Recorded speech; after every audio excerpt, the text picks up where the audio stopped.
Bonjour et bienvenue dans la classe média. Aujourd'hui on parle Formule 1, plus particulièrement de la descente aux enfers de l'icône de la course automobile, j'ai nommé la Scuderia Ferrari. En effet, durant la période 1999-2004, Ferrari domine avec Michael Schumacher, le champion incontesté de son époque, Jean Todt, le responsable d'équipe, et Ross Brawn, le responsable technique.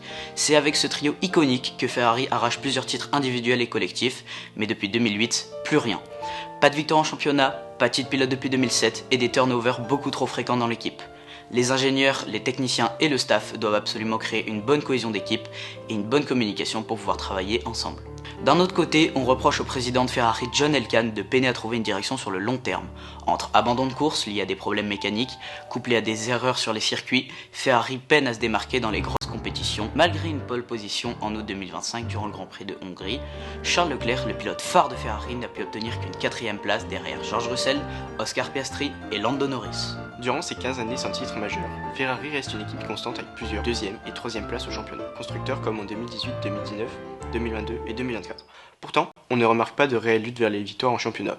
Il faut dire que depuis le départ de Schumacher et la fin de la domination Ferrari, la Scuderia ne se démarque plus.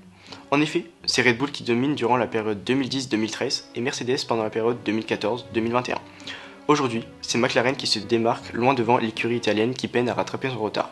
Désormais, Ferrari doit impérativement trouver une équipe et un staff fixe pour repartir sur de bonnes bases et pouvoir tenter de remonter les classements.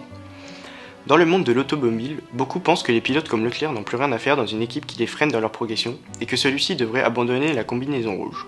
Les décisions de l'équipe Ferrari sont beaucoup remises en question par les experts du sport automobile.